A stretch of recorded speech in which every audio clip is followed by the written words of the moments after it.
Shuleni enzi hizo.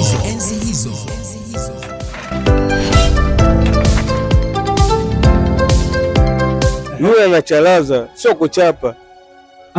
Anachalaza. Tushaimwibia hadi baskeli, ilikuwa noma. Mwalimu kapaki baskeli yake vizuri, si tukaiba bwana. Yaani huwezi kumlazimisha mtoto wa sasa hivi asome kwa alivyosoma zamani. Kati ya kichwa, pindisha mkono wako ukigusa hapa, wanakuambia sasa wewe unafaa kuanza darasa la kwanza. Adhabu ya wanafunzi wote hapa darasani nipige mimi mwalimu. Shangaa kamwangalia. Yaani bonge la dada. Ni Monica alikuwa bonge. Ni hatari sana. Tulienda kuiba karanga kwenye shamba la mwalimu wa shule. Alitulamba. Paul Karpi kidogo alikuwa mkali sana, hapo ndo alikuwa mwalimu wa hesabu. Mtangazaji achana na kitu kama hicho.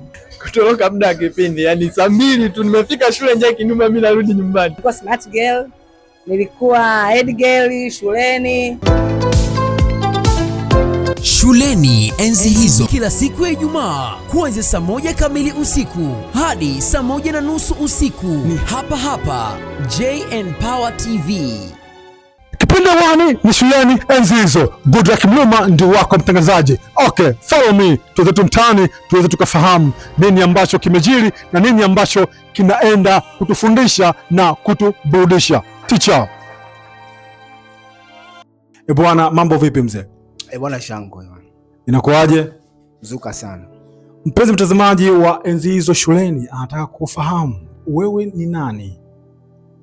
Mimi naitwa Kachala V, jina langu halisi naitwa Lutengano John Mwanyonga, natokea Mbeya Igogwe. Okay, Mwamba anatokea Mbeya Igogwe. Okay, nataka nikufahamu kipindi wani ni Shuleni enzi hizo. Na tunapenda kujua kwamba shule ya msingi umesoma mkoa gani, wilaya gani na shule inaitwaje? Shule ya msingi nimesoma Mbeya, wilaya ya Mbalali, kijiji cha Iglusi Mambi. Shule ya msingi ilikuwa inaitwa Mambi? Shule ya msingi Mambi. Bwana mtu wa Mbeya au sio? Mtu wa Mbeya, maeneo ya Iglusi pale ni wilaya ya Mbalali. Okay, mister, na nataka kufahamu ile siku ya kwanza ambayo mzazi anakutoa nyumbani kwamba kesho unaenda kuanza shule darasa la kwanza. Siku ile ya kwanza baada ya kufika shuleni ulijisikiaje? Kwanza mimi shule yenyewe nilichelewa sana kuanza shule kwa sababu mimi nilikuwa nachunga. Kwa yani nimeenda shuleni ni mtu mzima.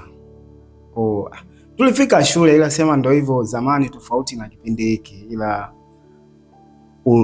unafika shule ujui kinachoendelea yani. Hususan mimi nimesoma kijijini sana. Shule ambayo nimesoma mimi ni kijijini sana. Kitu ambacho nakumbuka tu, mimi nilienda shule sijui Kiswahili. Mimi Kiswahili nimejulia shule. Ulikuwa unajua lugha gani? Naongea Kinyakyusa tu. Sababu mimi nimelelewa na bibi na babu. Kwa hiyo mimi nilikuwa naongea Kinyaki tu. Darasani Kinyaki. Mimi nilikuwa napigwa shule kwa sababu ya kuongea Kinyaki. Mimi Kiswahili nimejulia shule ya msingi. Hatari sana. Okay, wakati upo ni shule ya msingi, unakumbuka matukio gani ambayo siku leo ukikumbuka unasema kiukweli nilikuwa nimezingua? Bwana, shuleni tulikuwa tuna mchezo fulani hivi. Nilikuwaga nikichelewa kwenda shule. Kuna jamaa fulani hivi alikuwaga anatokea Mwanza, alinifundishaga kuna miti fulani hivi ina miba. Kuna vimiti huwa ikui sana, haifiki juu sana hiyo miti. Alikuwa ananiambia ukitaka uende shule ili usichapwe, unapita sehemu hiyo miti. Unakuta vimiti vingi. Kwa tulikuwa napita pale. Nikijua nimechelewa tu, napita kile kimti na chana hivi katikati tu. Kwa nikifika darasani, mwalimu anasahau kabisa. Hawezi kunichapa, yani anasahau. Yani anaweza kahesabu watu ambao wamechelewa pale. Yani mimi hawezi kunichapa, yani anajisahau.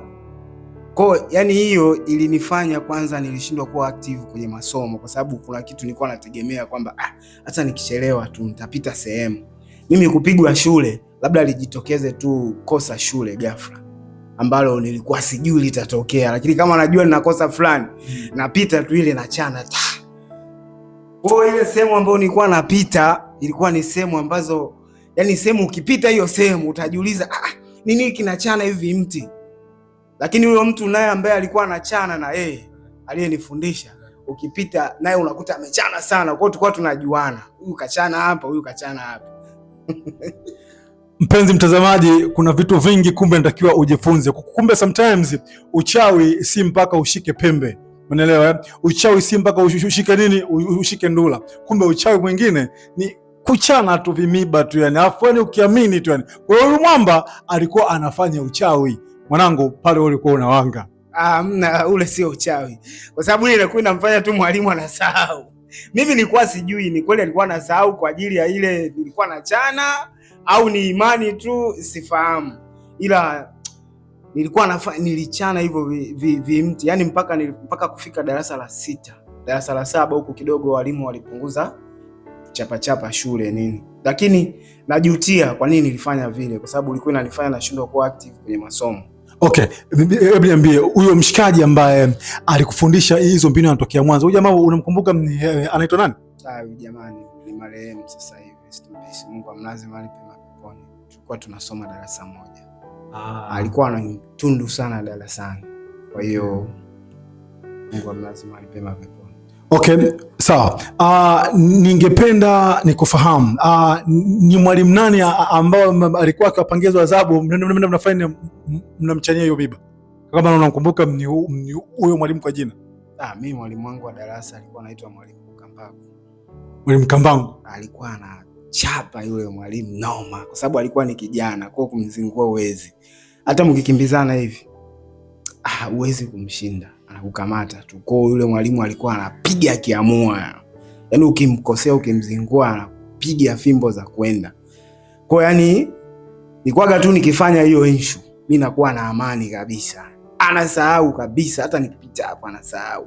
Sijui ni ile issue ilikuwa inafanya kazi, sijui ni basi tu, ila nikikumbuka huwa sipendi, najutia kwa nini nilifanya vile.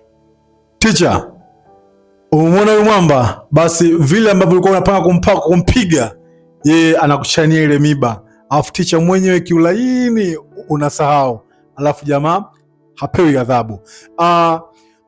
Okay, ningependa nikufahamu, je, kuna tukio gani jingine ambalo ilitokea hapo shuleni kwa upande wa marafiki zako wa karibu ambalo ukilikumbuka pia unasema wale jamaa pia walizingua? Mimi kuna jamaa fulani hivi alikuwa anaitwa Jim Amon. Ni mwanangu ambaye simsaugi. Yaani wewe tulikuwa tunapigana kila Christmas. Na kwa nini mnapigana? Basi tu alikuwa ananiona mimi ni boya, anatoka sana milimani, yuko mjini. Kila tukikutana kupigana. Kwa hiyo yani tulikuwa tupatani, afu hatujui sababu ni nini. Tulikuwa tunapigana sana. Kuna siku tulipigana shule. Tulipigana tu kidogo, lakini alipata matatizo makubwa mpaka niliogopa. Matatizo gani? Yani alikuwa yani tulivyopigana alipata matatizo ya tetemeka hivi mwili mzima, tetemeka. Sasa sijajua ilikuwa ni pressure. Unaona? Yani ni hicho kitu ndo ambacho ndo vitu ambavyo navikumbukaga shule ambayo yani ulikuwa ni utoto. Yani baadaye sasa tunafika darasa 7 tukaona ilikuwa mambo ya kitoto kweli. Ila yeye alikuwa ananiona mimi boya kinoma, yani mshikaji yani. Kila Christmas mwaka mpya, sijui 77 sina 88, mimi simama natoka milimani kule napolelewa, nashuka chini kule kwenye ambapo ndo sehemu Changanikeni pale kijijini. Kwa ananitafuta. Yani hiyo siku anajua tu nashuka, yeye ni kunitafuta. Kwa ni kupigana tu. Hatari sana. Na ni mchezo gani ambao ulikuwa unaopendelea kucheza kipindi ukiwa shule? Mimi nilikuwa napenda sana kuimba na kucheza mpira. Ndio vitu ambavyo nilikuwa napenda sana. Na mpira unacheza namba ngapi? Namba 9.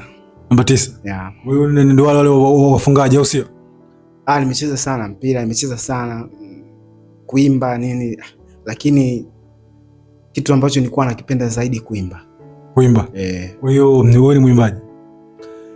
Mimi ni lachara vi bro. Mimi sehemu chache sana ambazo wanijui. Sasa ukiingia kwenye maplatform yote huko ukiandika tu Kachala V, yani popote nishafanya show nyingi sana. Ukiandika Kachala V. Kachala V. Yeah, yani unanipata mimi popote. Kwa yani ni ndoto yangu yani. Zisije zikawa story tu ni za mdomoni kwamba jamaa ulikuwa mwimbaji tutoka kwa shule. Hebu tupe ladha tu ili tuweze kujua kwamba wewe ulikuwa mwimbaji au unatudanganya. Hamna, sasa unajua hapa nilipofika sasa hivi mimi nishakuwa msanii ambaye nimeenda kidogo. Kwa yani mimi nikiimba ni hela. Nikienda sehemu kuimba ni hela. Nishakuwa msanii ambaye tayari nishaenda. Hata sasa hivi naandaa albamu. Hata watu wangu ambao wanaona nipo kimya sana, albamu ipo inapikwa.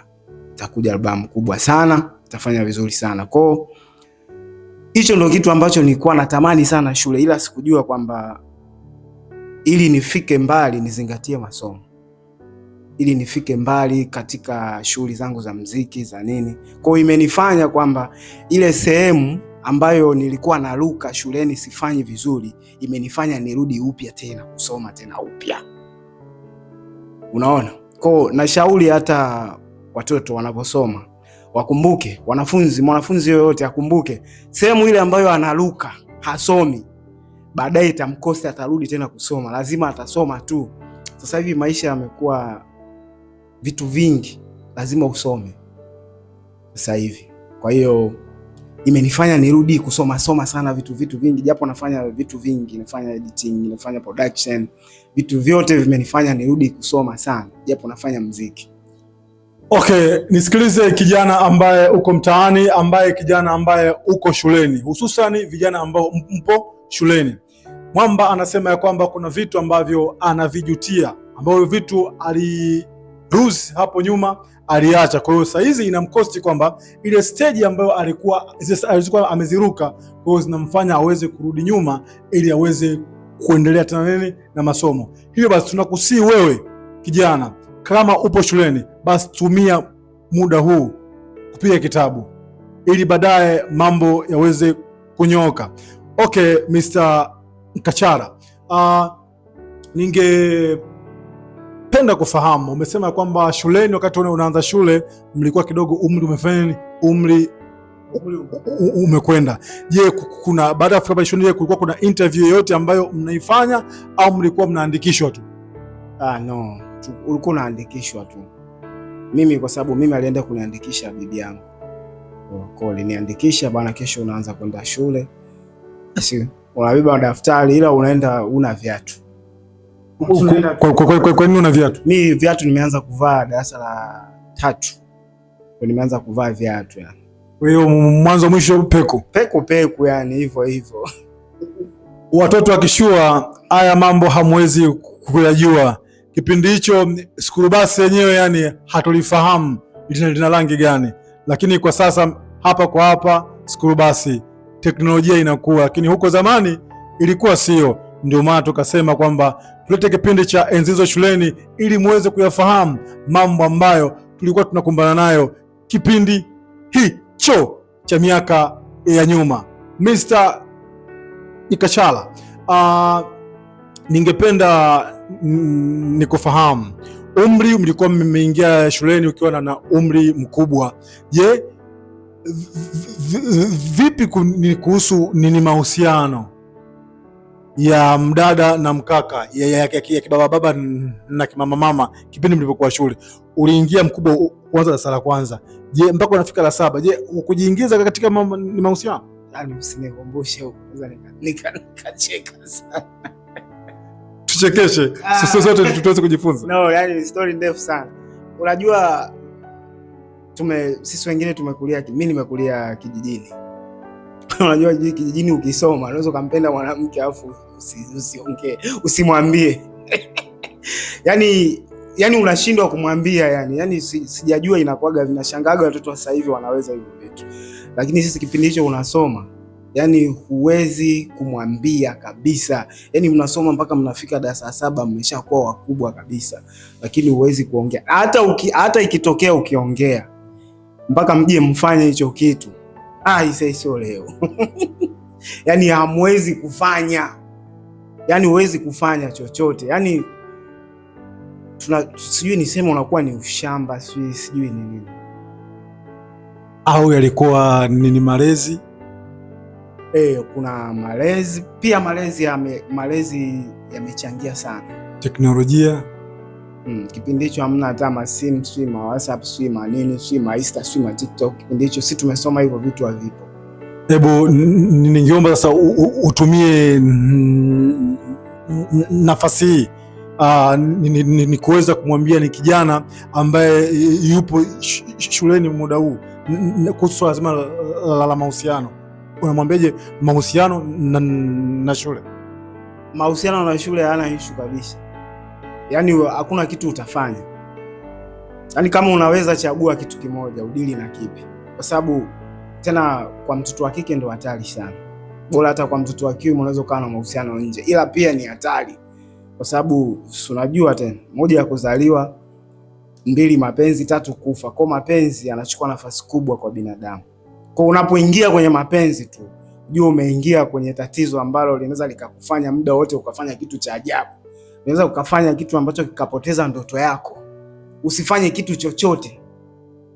Yaani mahusiano ndo yamechukua nafasi kubwa kwenye kiungo cha binadamu, kwenye maisha ya binadamu. Kwa hiyo unapoingia kwenye mapenzi, kuwa tayari kukabiliana na mambo makubwa ambayo yatafanya uharibu ndoto yako. Sishauri kabisa mimi. Yaani kwamba unasoma afu unaingiza na mapenzi. Unaweza ukaacha shule. Afu watu wakikwambia kwa nini unaacha shule, wakagombana, yani ukagombana na watu. Mapenzi yanachukua nafasi kubwa sana kwa watu. Yanasumbua mapenzi, yani sio leo, tangu zamani mpaka leo yanasumbua. Kwa unapokuwa unafanya jambo fulani, mapenzi hakikisha uyaache kwanza. Maliza kwanza jambo fulani.